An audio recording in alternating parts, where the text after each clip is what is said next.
नमस्कार दोस्तों, मेरा नाम है विजय कुमार और आप देख रहे हैं कॉमिक्स पिटारा चैनल को। तो चलिए दोस्तों, तलवार के धनी महाबली भोकाल की शानदार कॉमिक्स को शुरू करते हैं, जिसका नाम है लुटेरा भोकाल।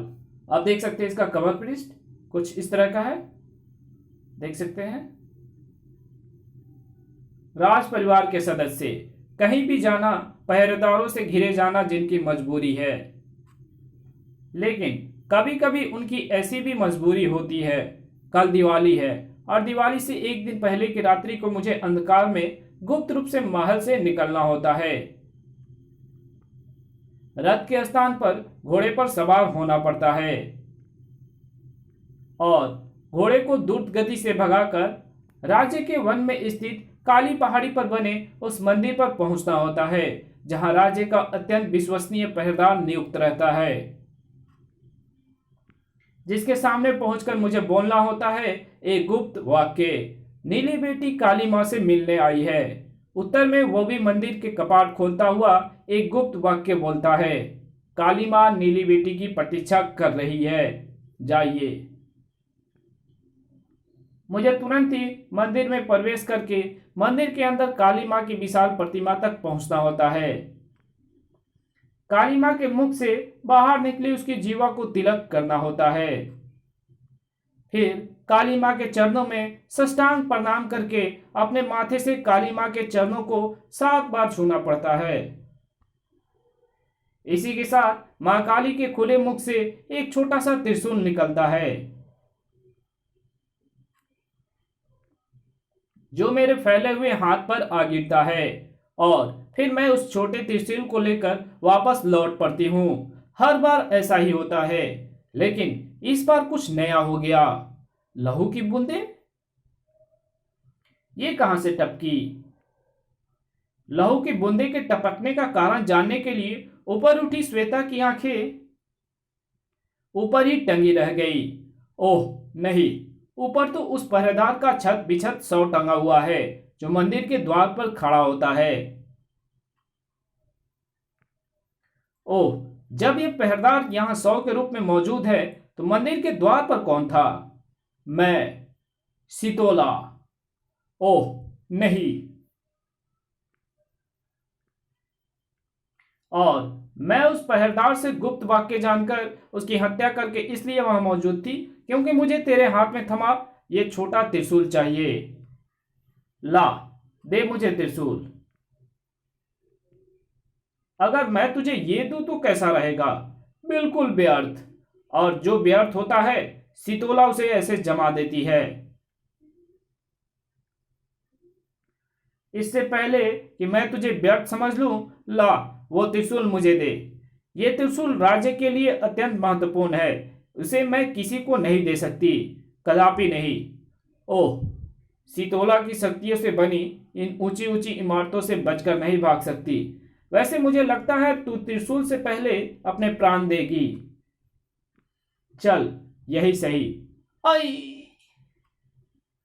पीड़ा से करहा उठी श्वेता के हाथ से त्रिशूल गिर गया और जैसे ही वो इस त्रिशूल को उठाने लपकी, वैसे ही वही खड़ी रह, हेमपुत्री बनकर। अब मुझे इस त्रिशूल को प्राप्त करने से कौन रोकेगा?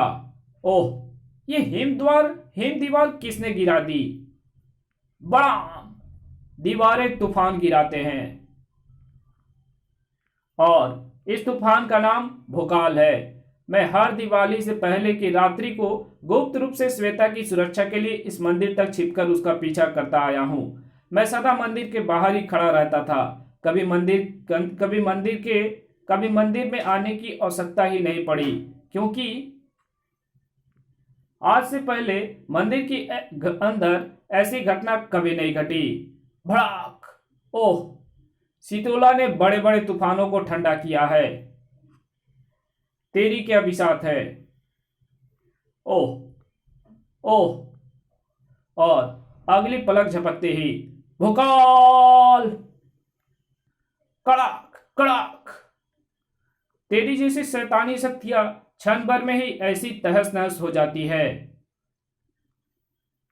लेकिन तेरी समझ में ये बात नहीं आएगी, क्योंकि तू तो सदा के लिए पानी पानी होने जा रही है।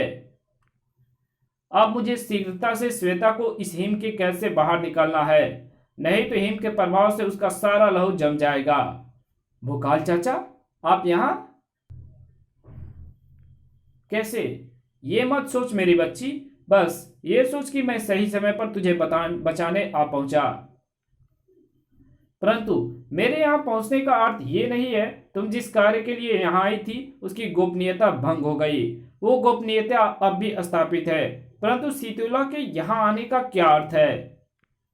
क्या वो उस गुप्त कार्य को जानती थी जिसके लिए तुम यहाँ आई थी? और अगर वो जानती थी तो क्या वो ऐसा नहीं हो सकता है कि कोई और भी उसके बारे में जानता हो? ये समय कहने सुनने का नहीं भोकाल चाचा, वापस लौटने का है। आइए। श्वेता जानबूझकर इस बारे में बात नहीं करना चाहती। मेरे लिए भी यही अच्छा है कि मैं राज परिवार के इस गुप्त रहस्य को ना जानूं, लेकिन कोई और उस रहस्य को जान गया है, इसका क्या किया जाए? खैर, फिलहाल तो वापस लौटने के सिवा और कुछ नहीं किया जा सकता, क्योंकि श्वेता भी अपने घोड़े पर सवार होकर वापस लौट रही है। अगला दिन, दिवाली का दिन। सारा विकासनगर उल्लास से दीपों के इस त्योहार को मनाने की तैयारी कर रहा है, लेकिन रानी मोहिनी किसी और ही तैयारी में व्यस्त है। रात्रि का अंधकार फैल रहा है। शीघ्र ही लक्ष्मी पूजन की तैयारियां आरंभ हो जाएंगी। मुझे भी लक्ष्मी पूजन के लिए कहीं जाना है और उसके लिए मुझे पूजा की यह थाली और ये छोटा त्रिशूल चाहिए। पहले मुझे सबसे पहले इस मूर्ति की गर्दन तोड़नी है। रानी मोहिनी के मूर्ति की गर्दन तोड़ते ही सामने की दीवार निशब्द एक तरफ सरकती चली गई। अब सामने गहरे अंधकार से भरा एक कमरा नजर आ रहा था। कोई और होता तो उस गहरे अंधकार को देखकर अपने कदमों को ठिठका लेता, लेकिन रानी मोहिनी जरा भी नहीं ठिठकी। उसने अपने कदम आगे बढ़ा दिए और जैसे ही रानी मोहिनी के कदमों ने उस अंधकार कमरे में फर्श को छुआ, वैसे ही वहां तेज प्रकाश फैल गया और उस प्रकाश में सामने मौजूद सीढ़ियां साफ नजर आ रही थी। रानी मोहिनी तेजी से सीढ़ियां उतरती चली गई, लेकिन जल्दी रानी मोहिनी को रुक जाना पड़ना था, क्योंकि सीढ़ियां जहां खत्म होती थी वहां चारों तरफ पानी ही पानी था और पानी में मौजूद थे भयानक भूखे मगरमच्छ। लेकिन ये क्या, रानी मोहिनी को ना तो पानी की चिंता थी और ना उसमें मौजूद मगरमच्छों की। उसने तो बेखटके पानी में पैर रख दिया। इसी के साथ चमत्कार हो गया। शीशे को उन दीवारों ने पानी को घेर लिया, जिसके बीच से होती हुई रानी मोहिनी आराम से पानी को पार कर गई। लेकिन क्या सामने रास्ता था? नहीं था, लेकिन बन गया। जैसे ही रानी मोहिनी ने एक तरफ रखे ग्रंथ का पन्ना फाड़ा, वैसे ही अब रानी मोहिनी को आगे बढ़ते ही सामने हवा में लटका एक छेद नजर आया। वो निश्चय ही किसी ताले का छेद था और उस ताले की चाबी रानी मोहिनी के हाथ में थी, उस छोटे से त्रिशूल के रूप में, जिसके ताले के छेद में घूमते ही सामने जो प्रकट हुआ वो मानो जादू के बल पर प्रकट हुआ। विकासनगर का खजाना मेरे सामने है। मुझे उसके द्वार में प्रवेश करके लक्ष्मी पूजन की प्रक्रिया संपन्न करनी चाहिए, ताकि इस खजाने का धन और इसकी समृद्धि और भी अधिक बढ़े।